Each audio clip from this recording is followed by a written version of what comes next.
India is taking a serious look at Russia's Su-57 stealth fighter jets.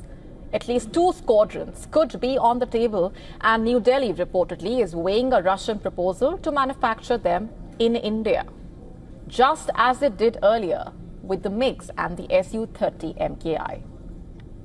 In fact, if this plan gets approval, Hindustan Aeronautics Limited would reportedly partner with Russia's Sukhoi Bureau to assemble these advanced aircraft on Indian soil. This comes even as India continues to develop its own advanced medium combat aircraft, expected to enter service around 2035. According to reports, the deal could potentially unfold in a hybrid way. 2 squadrons may arrive directly from Russia, while another 3 to 5 could roll out of HAL's Nashik facility. Both sides already reportedly share a working relationship, making joint production more feasible. The discussions are still in an early stage reportedly, but the timing is significant. While the Su-57 may not tick every box of a traditional 5th generation fighter, it does match India's immediate operational needs, which is also linked to regional developments. Reports suggesting China is offering its J-31 stealth fighter to Pakistan. The Su-57 provides an edge, not through stealth alone, but through its range, payload, weapons capabilities. One standout feature is its ability to deploy the R-37M missile with a reach beyond 300 kilometers. It gives the Indian Air Force beyond visual range firepower, capable of neutralizing threats long before they come close. The Su-57 can also carry the Kinzhal hypersonic missile, designed for high-value targets, adding precision and speed to India's strike options. Even with limited stealth, the Su-57 is built for long-range operations. Its large weapons bay and extended reach make it a strong platform for deep strike missions. The Russian fighter jet could potentially complement India's existing Rafale and Su-30 MKI squadrons, focusing specifically on long-range strike roles. The acquisition could reportedly serve as a stopgap option. That is, until India's indigenous program matures. It's important to note here that India walked away from the Su-57 project with Russia back in 2018, reportedly, over costs and other related concerns. But for now, the proposal remains under review, reportedly.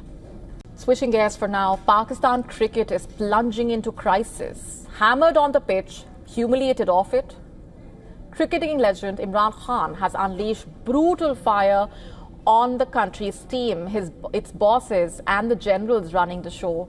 The fallout is more than just about sport. It's an indictment of the system itself.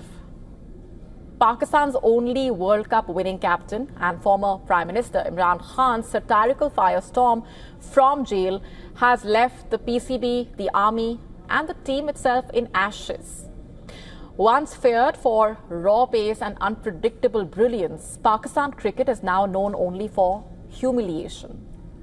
They could not go past the group stage in the Champions Trophy. Pakistan were the hosts of that ICC tournament, remember. In last year's T20 World Cup as well, their journey ended in the group stage. And now India has thrashed them in back-to-back Asia Cup encounters, exposing a team that once lifted the 1992 World Cup, but today cannot seem to lift its own morale. Speaking through his sister Alima Khan, Imran Khan mocked the Pakistan Cricket Board chairman and the army chief. Listen to this. Pakistan ने India को 10 विकेटों से हराया था। यही पाकिस्तान की team थी, मजबूत थी और कॉन्फिडेंट थी। अब उन्होंने कहा एक ही तरीका मैच जीतने का, ये मैं आपको मैसेज दे देती हूँ। उन्होंने कहा एक तरीका ये है कि ओपनिंग बैट्समैन हो आसिम मुनीर और हुसैन नकवी, और जो अंपायर्स हो वो हो सिकंदर राजा सिकंदर सुल्तान एक तरफ अंपायर हो और दूसरी तरफ काजी फैजी सा हो, और जो थर्ड अंपायर हो वो डोगर साहब हो। That brutal message, let them open the batting if Pakistan want to win against India, has gone viral in fact. The jailed former Pakistan Prime Minister did not stop there. He added that former Chief Justice Qazi Faiz Isa and Election Commissioner Sikandar Sultan Raja should serve as umpires to make the match easier for Pakistan. A punchline that doubles up as an indictment of Pakistan's politics and cricket in one breath. And the sting of those words coming after India, led by Surya Kumar Yadav, dismantled Pakistan in two one-sided contests. The so-called men in green offered no fight, no pride, no plan. Instead, headlines were grabbed by their conduct with a wild 6-0 gesture at Indian fans during the fiery clash, a gesture that summed up the frustration of a team collapsing under pressure, more remembered for antics than cricket.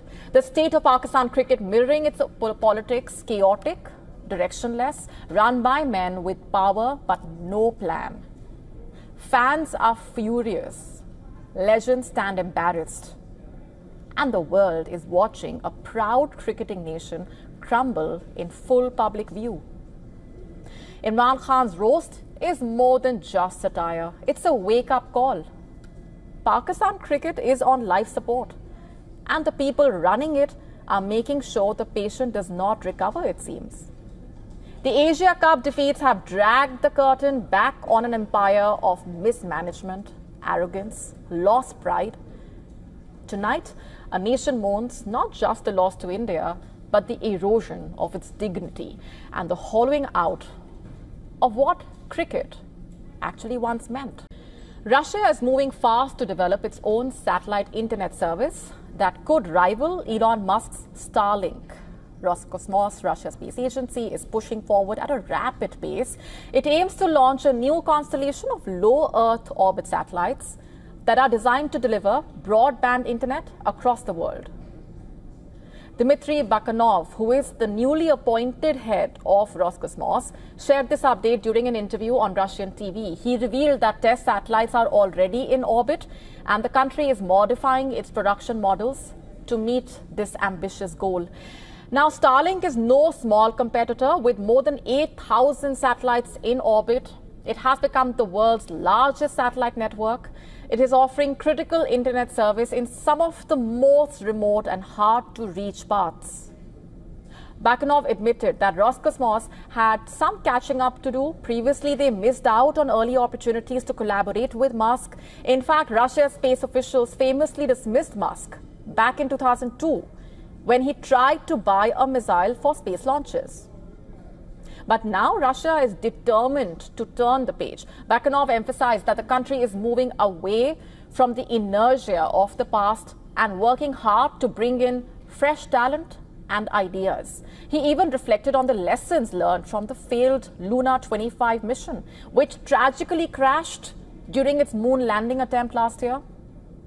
Despite the setbacks, the focus is clear. Russia is doubling down on its space program and aims to make up ground in this new frontier of satellite internet. The Soviet Union spooked the West in the early years of the space race by being the first to launch a satellite to orbit the Earth with its Sputnik 1 in 1957. Soviet cosmonaut becoming the first man to travel into space in the year 1961. But after the 1991 collapse of the Soviet Union, Russia's space program grappled with massive funding shortages, corruption, complaints from the young engineers about poor management. The competition with Starlink is fierce, but Roscosmos is pushing ahead, motivated not just by the need to keep up with SpaceX, but to restore Russia's legacy as a leader in space. The big question still is, are we staring at a renewed space war between the US and Russia? To stay up to speed with the latest news, download the WION app and subscribe to our YouTube channel.